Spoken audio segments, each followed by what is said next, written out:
Believe it or not, this guy actually has friends. Nice. This is Scotty G and Friends on 97.5, the KSL Sports Zone. 97.5, the KSL Sports Zone, kicking off your 2 o'clock hour.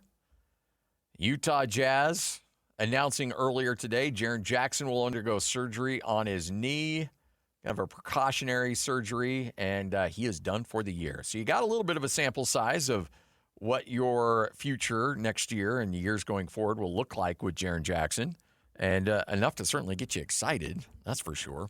How he plays on the court with Lauri Markkanen, and then, of course, going into next year, hopefully you got Walker Kessler re-signed and ready to go. So, yeah, it's going to be a really fascinating run here for the Utah Jazz as they continue to get ready for the start of the upcoming season. But you got to hold on to that draft pick. You got to do whatever you can. I don't care if you're ticking off Brian Windhorst. I don't care who you're making mad. Doesn't matter. You got to hold on to that pick.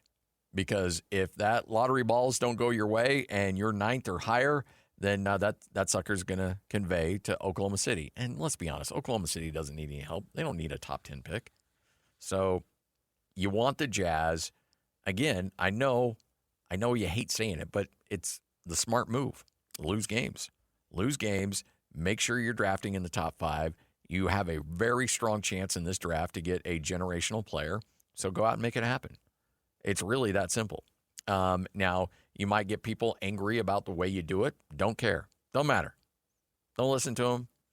You can let these talking heads run their mouth all they want. Won't change a thing for you. Okay? If you're able to get, especially in the top 3 of the upcoming NBA draft, you're good as gold. And you can really start building for the future. All right, joining us now from The Athletic, it is the one, it is the only, it is at one point would have been a potential co-host, but he had to go run to Philadelphia. It is Tony Jones. TJ, how are you, man? I'm like a reverse Fresh Prince. I run to Philadelphia, not away from Philadelphia. Yeah, a playground fight. And okay, look, we got to clear the air here. You're blaming a T-shirt, and it's just between you and me. It's just you and me listening. You're blaming a T-shirt cannon for breaking your computer. Let's be honest. That was a fit of anger, wasn't it? Okay, so I'm going to answer this. But now that we had the actual playground fight on, I'm going to give you some Tony Jones trivia. Okay. Not Tony Jones trivia. I'm going to give you a little-known Tony Jones fact. Are you ready for this? Yep, hit me. The exact playground that Will Smith got into the fight on is not in West Philly. It's actually in Center City. And it was actually 2 or 3 blocks away from where I lived in Center City. And, you ready for this? Yeah. I got into a fight on that playground. Oh, nice. My junior year of high school, Roman Catholic, which this is also funny. This playground, this neighborhood was Spanish. It wasn't black. My junior year of high school, Roman Catholic, me and a couple of 3 or 4 of the other Roman Catholic up to no good players, we went and we played pickup ball at that playground against those guys, and we beat those guys so bad, which wasn't the problem. The problem was my mouth. Yeah, I can see that. While we were beating, I was just it was really kind of crazy, and then we turned around and there were 40 of them. Oh, there were 40, Scott. There were 40 of them, and the next thing I heard was somebody punched me in the face. And the next thing I heard was, "Don't let them out." Oh. So I, that day, turned from a basketball star into a track star. And you don't need to outrun. You don't need to outrun the crew. You just got to outrun your teammate. I just listen. It was every man for themselves at that point. And I will say this: we all four, everybody who was there is still alive. So that's good. So I gotta imagine your time at that court was limited to that one time. We never went back. Yep. But every time I see Aaron Wessel and you see this court, and I'm just like, yeah, that court's no joke. That is funny. Yeah. But I don't think it really softened your voice, because you like to mix it up with everybody, and that's why I love chatting with you, because you and I can argue over anything, and it's one of the funnest things on the planet is to get you riled up and get you fired up. But honestly, this vitriol coming towards the Utah Jazz, Tony, it just doesn't make any sense to me. It's crap. It's straight crap, right? It's crap, and I'll tell you what it is. It's Oklahoma City going through back channels to try to put pressure on the Jazz to play the season out in order for them to get the pick. Wow, that's what it is. Interesting. So it's OKC going through back channels, planting stories in order to pressure the Jazz into playing the season. Well, the Jazz responded by saying, all right, you want us to play your games? Jaren Jackson's out for the year. Yeah, pretty much. The Jazz are going to do whatever they have to do to keep the pick. Yeah. And I can tell you, just from being around here, I'm in Salt Lake. Yeah. For being in Salt Lake for the last 36 hours, I don't think they care one bit what people were thinking of them. Yeah. It's just the weird. Okay, so this has been going on for decades, and the fact that people are upset about this is the way. Okay, I don't know if there's some code among thieves that there's a tanking the right way to rule book. You can do this, but don't you dare do this. I mean, come on, it's ridiculous. Well, it's hilarious because the Jaren Jackson thing is real. And they, it's an actual thing. It's an actual condition, and it's not life-threatening or you can play with it, but every single doctor is going to tell you, like, all right, you can play with this, but we really recommend that you take care of this right now. It's a tumor. Yeah. You know what I'm saying? So even if it's benign, it's still a tumor. I don't want a benign tumor in my body if I can take it out. Yeah. So no, go ahead. I'm sorry. I was just going to say, I'm just kind of curious on the timeline on that. Did the Jazz know on the trade, or is this something that popped up afterwards? It popped up afterwards. I will say that there was sentiment to not let him play at all. But Jaren wanted to play. Because he wanted to play in front of the home fans before the surgery. So it was kind of that.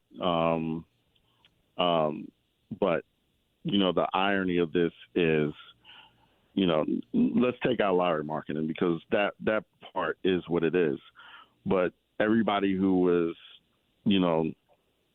taking to Twitter, taking to social media, oh, my God, they're sitting Jaren Jackson in the fourth quarter. Jaren Jackson was on a 25-minute restriction, all three of those games. So, I think the unintended or intended benefit, if you're the Jazz, is, yeah, we might lose these games, except for they went 2-1 in those games. But he was on a minutes restriction. He wasn't going to play in the fourth quarter if, these guys were San Antonio. Let's look ahead. Let's look ahead to next year. And so you've got a starting five potentially of Walker Kessler. And I want to ask you about Walker here in a bit. Let's just assume for the sake of this argument that Walker's back.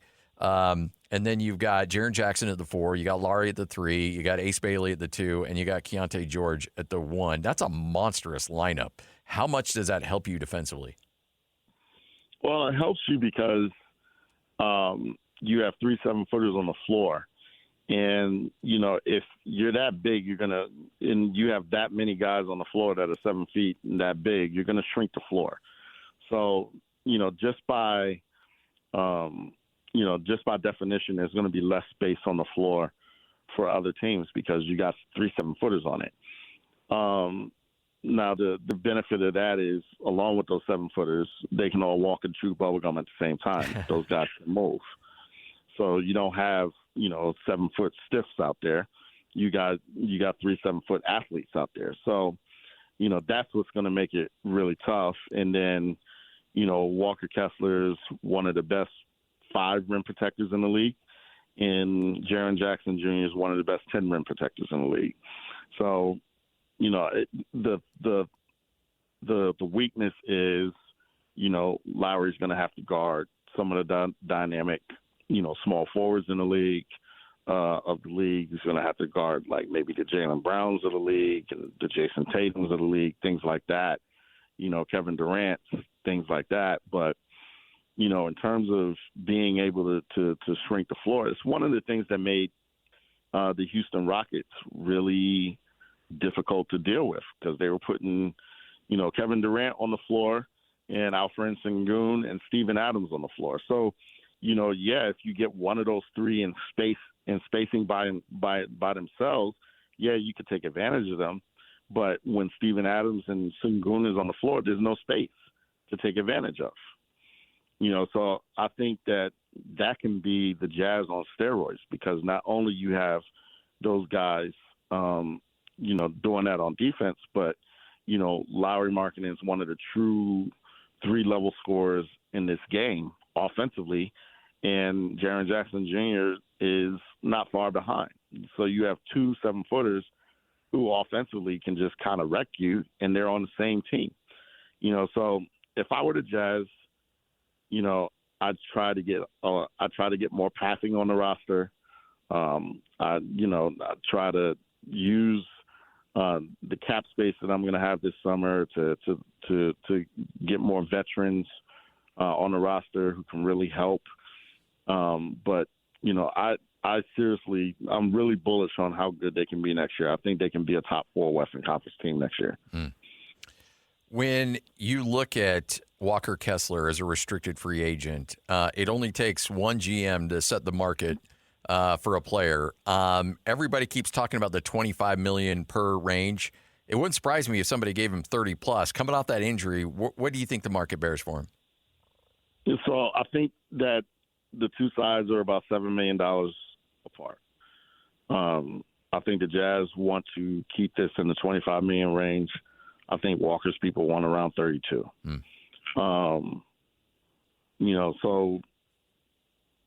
I think ideally on both sides, they figure out a way to come to meet in the middle. I think that the Jazz are going to match any offer that he gets. So if he goes to, the Los Angeles Lakers and gets a $35 million offer sheet, I think the Jazz are going to suck it up and match it. Simply because, the Jazz have turned down, major offers for Walker, multiple major offers, and not just this year, over last year. I personally know a team, I know of a team at the draft last year who offered the Jazz a lottery pick for Walker Kessler, and the Jazz said no. And there's obviously the reported interest of Indiana. There was a team that offered 2 drafts ago, one unprotected first-round pick and one protected first-round pick. So there have been teams that have been trying to pry Walker away from the Jazz for over the course of multiple years. So, if you're the Jazz, you can't turn back now. you can't turn down all of these offers and then not protect the assets. So, I think somebody can offer whatever, and I think the Jazz are just going to go ahead and match it. But ideally, I think, if you're the Jazz, because there is some consternation here, there is some tension here between both sides. And Walker's people are not happy with the Jazz. This is all true. So I think if you're the Jazz, I think it would be prudent enough to figure out a number that placates both sides. Maybe it doesn't have to be the number that Walker's people want, but at least it has to be a number that makes Walker's people feel respected for what Walker does and for what Walker brings to the table. So that will figure out. They'll figure that part out during the summer. But I think that's going to be a major challenge for the Jazz, and I think is going to be a challenge for Walker's people to figure out what they want to accept and how they want to proceed with whatever the Jazz bring to the table. The great Tony Jones joining us, 97.5, the KSL Sports Zone. The acceleration on the career path of Keontae George, did that allow the Jazz to be a little bit more aggressive than maybe they would have been otherwise? Yeah, because now you got a borderline all-star point guard, or whatever you want to call Keontae. You have somebody that's one of the better point guards in the league, and guess what? You have to pay him this summer, or you have to agree to pay him this summer, and you're going to have to start paying him next summer. And that's probably going to be max money. So guess what? You need to go out and trade for Jaren Jackson Jr. At the trade deadline, because that's going to be your team. So once all of these guys are under contract at the same time, Walker, Keontae, Lowry, Jaren Jackson Jr., that's going to be your team. It's one of the reasons why the Jazz are so bent on keeping this pick, because the pick is probably the last shot at adding a fifth guy that's going to be good. So if you keep the pick and you get really lucky and you get Darren Peterson or AJ DeBanza, then guess what? You have a championship level core. And if you get, if you are in the sixth spot in the lottery and you get the sixth or the seventh pick, you can still get somebody who is really has a chance to be good, because this draft is maybe the best draft that I have seen since LeBron James's draft, and that's 2003. So it's the Jazz just have to keep the pick. Whatever comes their way, whatever backlash comes their way, they're just going to have to deal with it, and they're going to have to keep the pick. It's one of the reasons why at this point, they just don't care with what the narrative is and what the national, what the national people are talking about, because, it's not going to affect how they proceed. They're going to go ahead and figure out a way to keep the pick, or try to figure out a way to keep the pick. So you're Austin Ainge, and the Jazz have the number one pick overall. Knowing what you need and knowing what you want for your team, who are you picking number one overall? Oh, Darren Peterson. You worried a little bit about what's going on with him at Kansas? No, not at all. Do you know what's going on? To me, it's obvious. It's obvious that he has a camp that just doesn't want him to play basketball in college. Yeah. And that's what it is. So, if my man gets a hangnail, they're going to sit him out. So that's just obvious what it is. Yeah, the hamstring was real. That part was real. And hamstrings can happen to anything. But my man caught a sniffle and sneezed one time in the layup line and was like, I can't play against Arizona. That's his camp. Yeah. So, yeah. I I will just go out on a limb and predict that if he sneezes in the layup line in an NBA game, he's going to keep playing. He's going to be just fine. All right. Yeah. Hey, So, what's best cheesesteak in Philly? Where are you going? oh,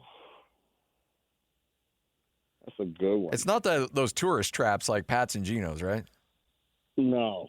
You know what? I'm going to say something. I'm going to go against the grain a little bit. So there's a mob figure named Skinny Joey Merlino Nice.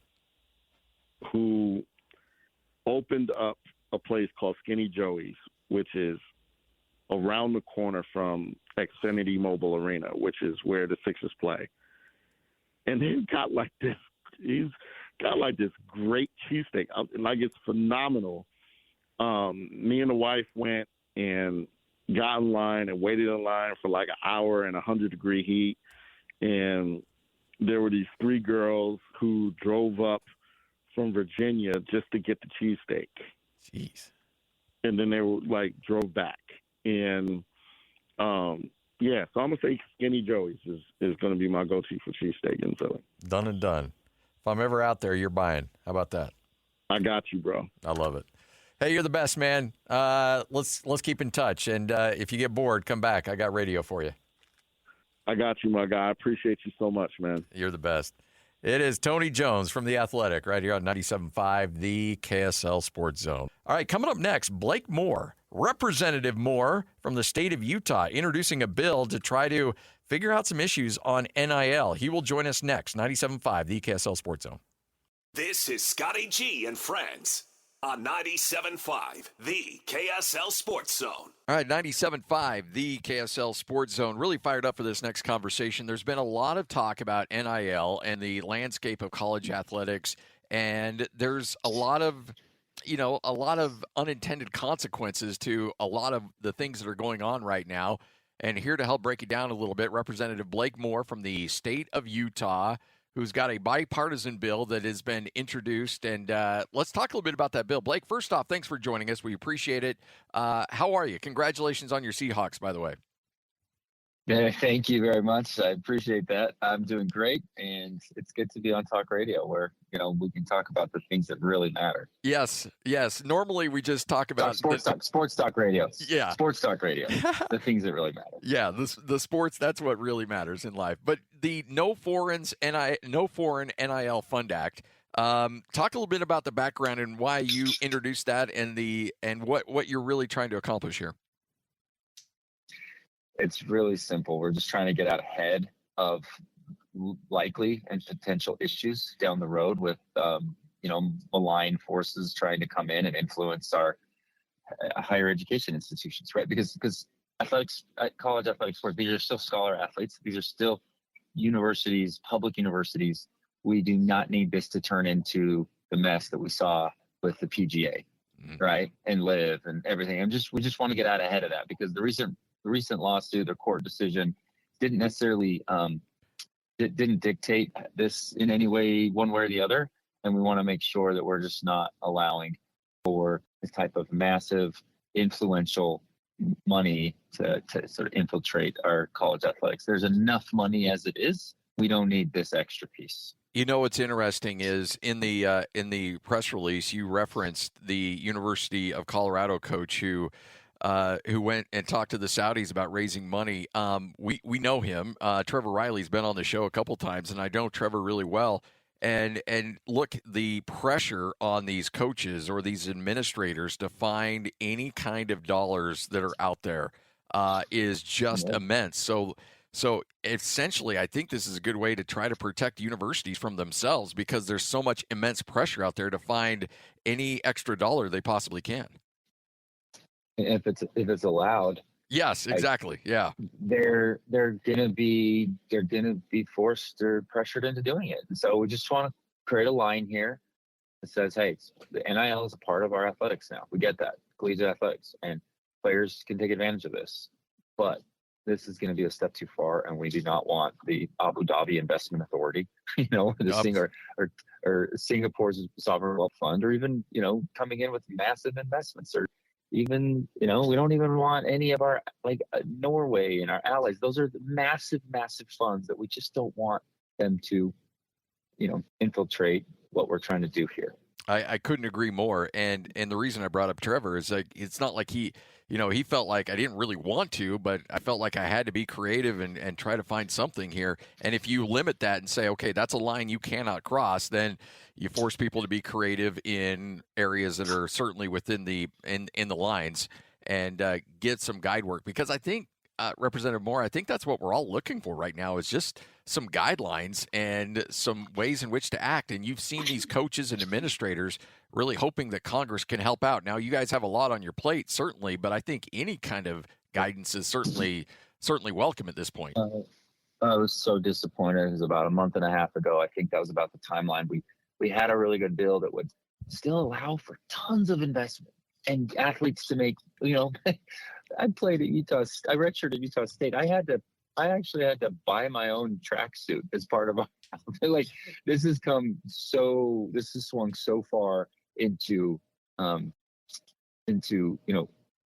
money being, directly spent on our athletes. And people were ultimately supportive of that. Yeah. Because they saw coaches make so much. They saw universities becoming, the players do deserve something here. I think everybody's there.